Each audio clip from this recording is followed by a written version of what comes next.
And we're now live on WSJU Radio St. John's University, Queens, New York, with the one and only Ira from Staten Island. Ira, how are you What's doing? happening? All good, all good. What's happening, Max? How are you? Doing pretty well. We were just discussing the Dak Prescott contract, which is surprising. He's not a top five quarterback, as you said, and then the injury issues.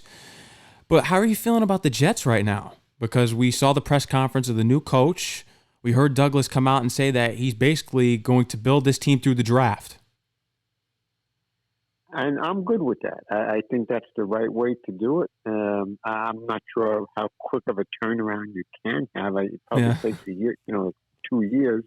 But I do like Douglas's philosophy, and he did say that when he took the job. So it took him a year and a half to kind of flush out what he had, including the coach, and now they're going forward, and hopefully these two men are going to be able to work together well. And it all starts basically with the legal tampering period starting next Monday. We'll start getting a clearer picture how they're going to attack free agency. Once they do that, I think we'll have a much better idea of, besides maybe drafting a quarterback, is how they're going to approach the draft. It's interesting hearing the reports about building through the draft because I'm someone that would love to use these players to come through free agency because I think they need someone like Allen Robinson. By the time they get to the 23rd pick, which is the second pick that they have in the first round, Devontae Smith, Jamar Chase are not going to be there. Kyle Pitts was even projected to go to the Jets from, what's his name? Mel Kiper, which was surprising. Yes, no, that's true. But with that said, if you look at last year's wide receivers in the draft class, and this year it's going to be the same thing, there's some real good value in the second and third rounds this year. I mean, even a guy like Bateman out of Minnesota. I was just going to say that. And the kid that I really like is a kid. I think he's out of Florida. The kid Tony. Mm-hmm. I mean, I think he has a lot of possibilities. So, once again, I don't see Douglas spending $20 million on a wide receiver. I'm sure they'll address it. I think probably you're looking at maybe Curtis Samuel, Juju Schuster, Corey Davis, those type of players. And on top of that, I think they'll end up drafting one. I really do. But to me, the key, and at least in my mind, my number one target in free agency is Hunter Henry. Because the tight end. Yes. This system that, LaFleur's bringing over here, listen, San Francisco's offense pretty much runs through the fullback and the tight end. And they need their George Kittle. And this guy, Hunter Henry with the Chargers, this guy's averaging 60-something catches and 5-6 touchdowns a year. He's going into his fifth year. If they don't franchise him and he does hit the market, I think the Jets, I think it's key that they get him and they get a pass rusher. I think those are the two most important positions right now in free agency, at least in my eyes. How do you feel about bringing over Joe Thuney from the Patriots? Oh, yeah, 100%. I mean, whether it's him or Sheriff, I think they will address that. I mean, I think last year they made a play for him, but just, I think he got franchised last year. Mm-hmm. I wouldn't be surprised at all if he's a Jet. The only hesitation I have about that is that usually Patriot players, once Belichick lets them go, they usually don't play up to expectations once he lets them leave. But, I'm going to give Douglas a benefit of the doubt. And it is a guard, and these guys could play well into their early 30s and be productive. So, I think, you get me 30, you get me one of the second-tier receivers. And whether it's Matt Juden, if he's too expensive, they bring in over Kerry Hyder from San Francisco, because there's going to be at least 3 or 4 players they're going to bring over from the Niners. Mm-hmm. I think that would be a great start. I think so. And it's interesting how you said that once these players leave Belichick's hands, they're not the same. Look at Nate Solder. That's a perfect example. It's just the perfect example, and it bothers me about Thuney. And we spoke, the last time that we spoke, we said that we wanted Zach Wilson, and it's looking that way that we're going to get him this year. Yes. I mean, it's funny when the whole Watson thing hit, and, I was okay with giving up, maybe 3 picks in a player possibly. But as time has gone on, and the more I've spoken to people in the business, and the more I've watched film and just read things, you know what? I'm good with keeping my picks and drafting Zach Wilson. Yeah, I really am. I am too. But you're not going to get Watson for 2 picks. It's not happening. No. I think they should go with Wilson. I said that to you back in, I think when we talked in January. Yeah. It's time now. I think it's time to move on from Sam. The thing about Zach Wilson, I was reading some reports on and watching videos where people were analyzing his play in college, is that he does have some trouble reading the field, but he can make all the throws. Yes, but I also heard from other people that he processes it well. Mm-hmm. The reading thing is going to be probably a coaching and a learning thing, but he processes stuff very well. And, I just think his ceiling is very high. You know how I feel about Sam. It's time to move on. Yep. And I think, quite honestly, nothing against Sam. I think he could be, a middle-of-the-road quarterback. I think right now, Zach Wilson's ceiling is higher than Darnold's. I think so, too. 100%. I was never a big Darnold guy. I told you that before. I think Baker Mayfield was the guy to get for the Jets, or Josh Allen. I know you're a big Josh Allen guy. Yeah. Darnold just wasn't that pick for me. I gave him the benefit of the doubt, of course, as a Jet fan. Let's see what he could do with the first couple of years. I really haven't seen anything that exciting. Now we have the opportunity to start fresh with a new regime, new coach. It's time with Zach Wilson now, and he's gonna fit the LaFleur offense. Oh, he's a perfect fit. And I don't mean to get off this topic, but just I got to throw this in. You mentioned Josh Allen. He's probably the happiest man in America, because he could probably send a bouquet of roses over to Jerry Jones, because he's going to be up for a contract after this year. So I can't imagine what he's going to get paid. Oh, after that Dak Prescott contract, it's just insane. It really is. And I would love to have your take on the Marcus May situation, because they're saying that the Jets are probably going to franchise him, but his agent is complaining, saying that he wants a contract. Do you think he's deserving of it? Yeah, 100%. First of all, I got to know him a little. I wasn't around the facility last year because of COVID, but, previous years I got to know him a little. Great guy. He's become the most well-respected player in that building. Mm-hmm. He stood up when Greg Williams made that ridiculous call against the Raiders. Yep. And he graded out as the number 4 safety in Pro Football Focus in the league. Is he number 4? I'm not sure. Is he top 10? Absolutely. Is he worthy of $15 million? Because the last couple of contracts that went out, that he averaged like a little over 14. Probably not. The franchise tag is, I guess, about $11.5 million. I think the Jets are going to end up paying him, and then they will sign him at some point before July. But my take on it is, and I've said this other places, is it's a new regime. You're starting fresh. The Jets have a bad reputation about not taking care of their own players for the most part. They let a lot of people leave. Look at Demario Davis, and look at a career he's had with the Saints. After the Jets let him go twice. Yeah, and when he went to the Browns the first time. Right, and then we got a second shot, and then we let him go again. Yeah. He's another class act.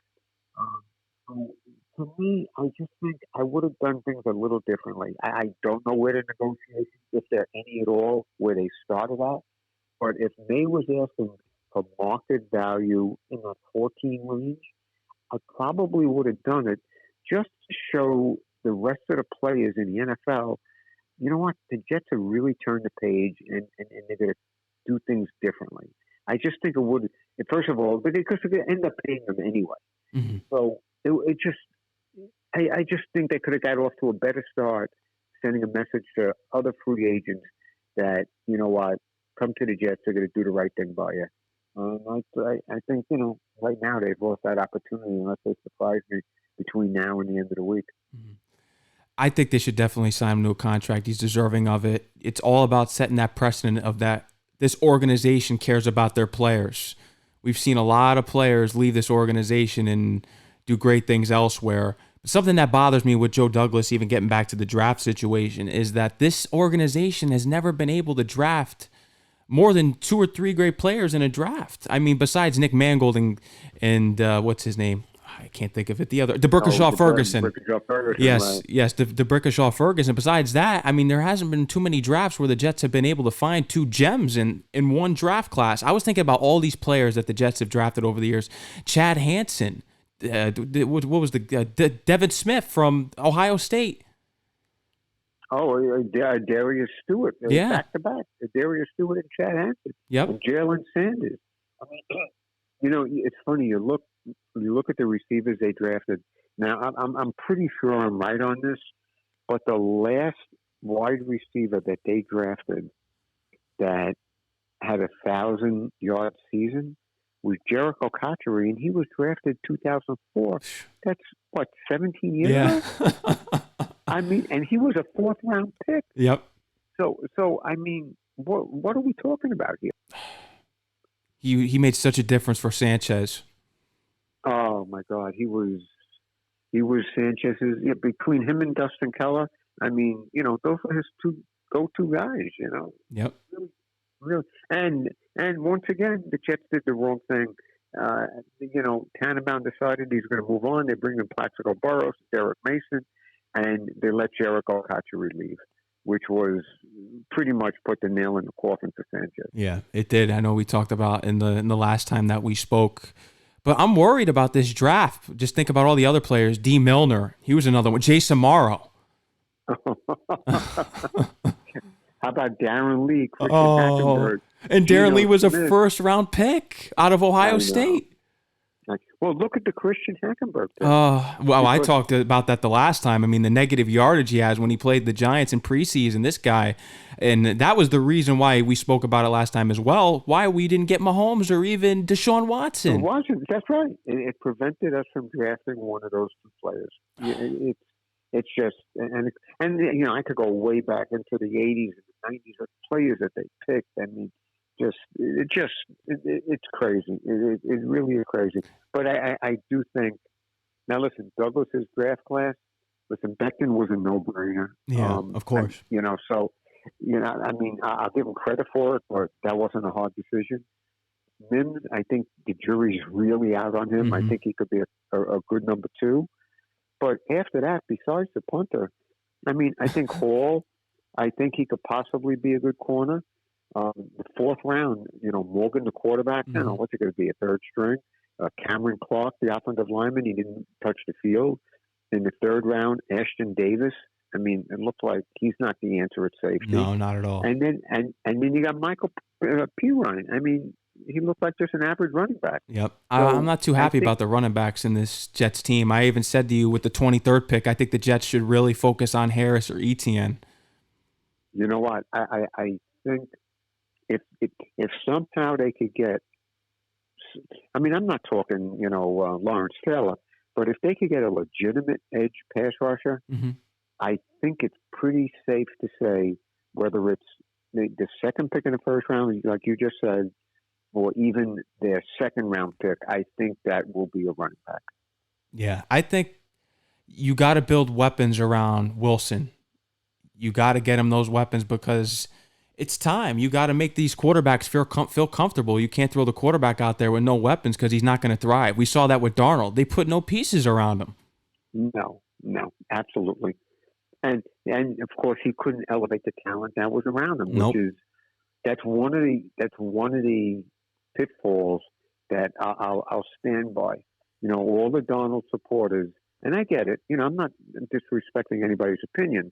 It's just my eyes don't lie, and it's just he's never made players around him better. Nope. And I don't think he ever will. I think he could be a good systems quarterback that could get you anywhere between 7 and 9 wins, and maybe get you into a playoff, win a wild card game. But I think that's about the max you're going to get out of the guy. Yeah. And, I wish him well. I mean, there's a lot of rumors, whether it's Washington or San Francisco. Those are the 2 teams that you hear the most. So I wouldn't be surprised if he goes to one of them. And I hope, I don't know what Joe Douglas is looking for. I mean, Josh Rosen, I think the Dolphins got a 2 and a 5 for him. or they gave up. I forget how it worked, but Rosen was traded for a 2 and a 5. Tonight, if you told me you could get me a 2 and a 5 for Sam tonight, I take the papers, I deliver them myself. Yeah. I would too. I mean, I've been wanting Sam out of here, especially when as soon as the whole mono thing happened, I was done. I couldn't take it anymore. It was always something with him. I know. I mean, I can't blame him for that, but I get where you're coming from. I really do, and it's a shame because he's a good kid. He's a hard worker. It's just, you know what? Sometimes wrong time, wrong place. And I just think, I think he falls under that category. Maybe if he was drafted by a different team, a little bit of a more quarterback-friendly team, maybe he would have, got his act together a little sooner.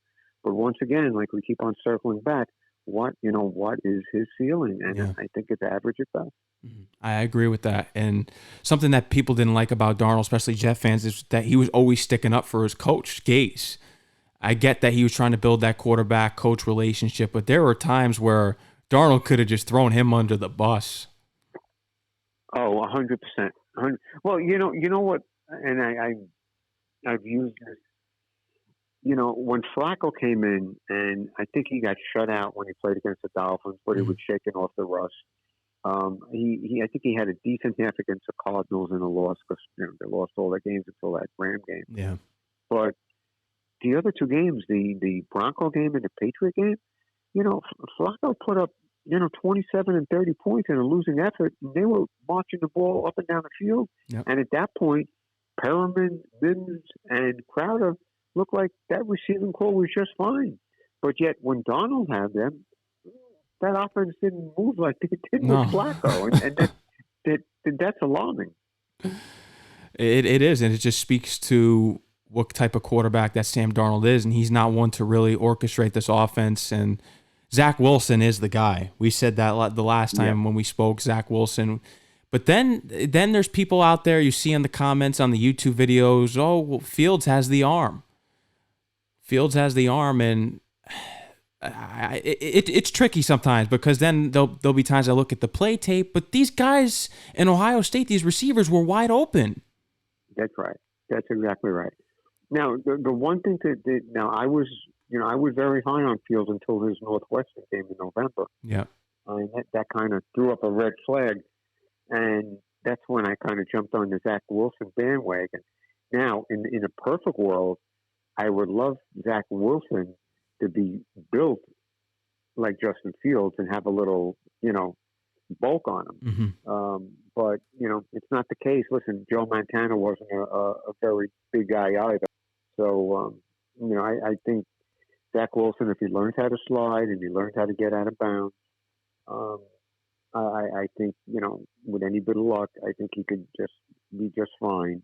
The one thing I need to see, with all the tape I've watched, I mean, I've seen a couple of throws when he's under pressure, but for the most part, he's had a clean pocket, and most quarterbacks do fine, but you could just tell.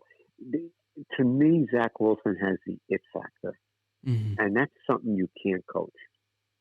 He beat Steve Young's record at BYU.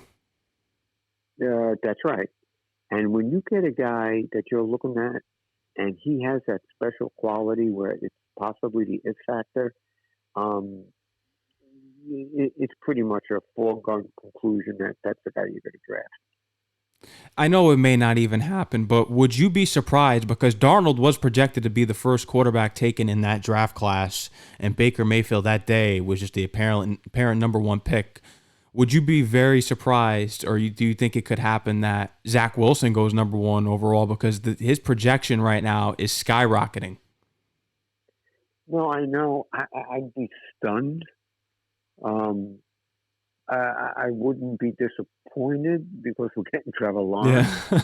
But I'm sure you heard Chris Sims' remarks. Yep. Now, I'm not on your show saying that Zach Wilson is better than Trevor Lawrence. Yeah, no, not at all. But they do throw different balls. Mm-hmm. That they do. Mm-hmm. And, Chris Sims is right. Trevor Lawrence missed a lot of open receivers. A lot of his stuff is check down and wide receiver screens. Zach Wilson makes throws that quite frankly, are difficult. Trevor Lawrence, yeah. And Trevor Lawrence might be able to. I just haven't seen him make the throws that Zach Wilson does. No. Out of all three quarterbacks in this draft class, Zach Wilson, well, the top three, Zach Wilson makes the best throws. Yes, yes.